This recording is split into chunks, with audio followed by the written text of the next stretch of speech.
नमस्कार, welcome to नेक्जन केशर. नवीन ब्लॉगमध्ये सर्वांचं पुन्हा एकदा मनापासून स्वागत आहे.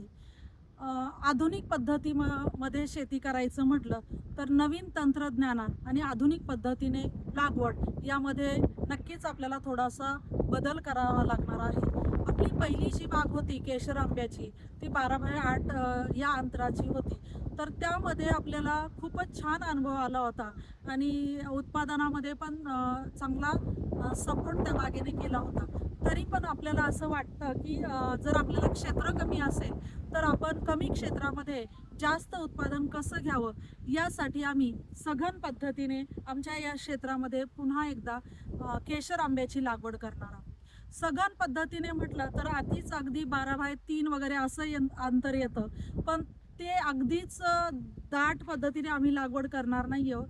आम्ही 11x6 चं अंतर घेऊन आम्ही केशर आंब्याची बाग लावणार आहोत.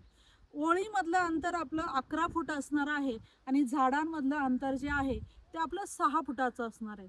जर 3 फुटावर लागवड केली तर दरवर्षी त्याची छाटणी करावी लागेल आणि मनुष्यबळाच्या अभावी आपल्याला ते शक्य होणार नाही. म्हणून आपण किमान 6 फुटावर म्हणजे झाडांमधलं 6 फुटाचं अंतर ठेवणार आहोत आणि ओळीतलं 12 फुटाचं ठेवायचं होतं, परंतु आपल्या क्षेत्राच्या ह्याने 11 फूट बसतंय, तर त्यामध्ये आपण 11 फुटाचंच अंतर या ठिकाणी घेणार आहोत. आपण मागच्या आठवड्यामध्ये या ठिकाणी खड्डे घेतलेले आहेत, JCBने खड्डे घेतलेले आहेत. मजुराने सुद्धा तुम्ही खड्डे घेऊ शकता, परंतु कामगार न मिळाल्यामुळे आणि मजुराने तितका चौकोनी मोठा खड्डा होत नाहीये.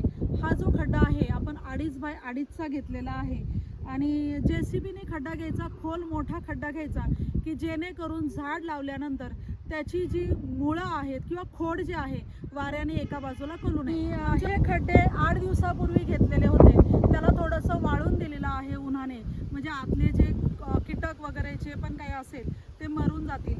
आणि हे काल आम्ही हे सगळे खताने खड्डे भरून घेतलेले आहेत. तर खतामध्ये आपण कंपोस्ट खत, निंबोळी खत आणि थोडंसं वाळलेलं शेणखत असं घालून आपण हा खड्डा भरून घेतलेला आहे.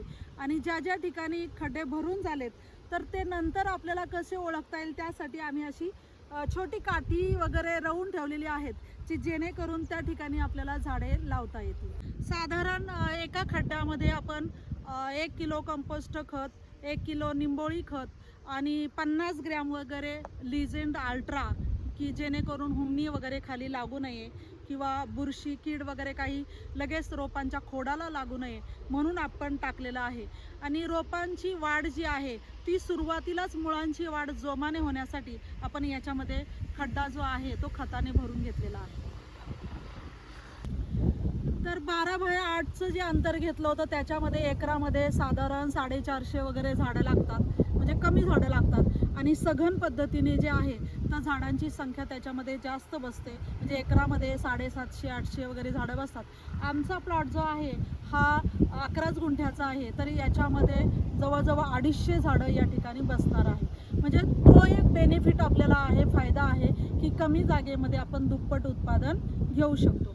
तर याच्यानंतर ही जी झाडं वगैरे आम्ही कोणत्या नर्सरीमधून आणणार आहोत किंवा ती कोणत्या पद्धतीने लागवड त्याची कशी करणार आहोत, तर हे लागवडीचे जे व्हिडिओ आहेत ते व्हिडिओ एकामागे एक येत राहतील. तर ते छानपैकी पहा आणि ज्यांना पण लागवड करायची असेल भविष्यामध्ये त्यांना नक्कीच या व्हिडिओचा फायदा होणार आहे. त्यामुळे ते व्हिडिओ तुम्ही नक्की पहा आणि माहिती आवडली असेल तर चॅनलला लाईक करा, शेअर करा आणि सबस्क्राईब करायला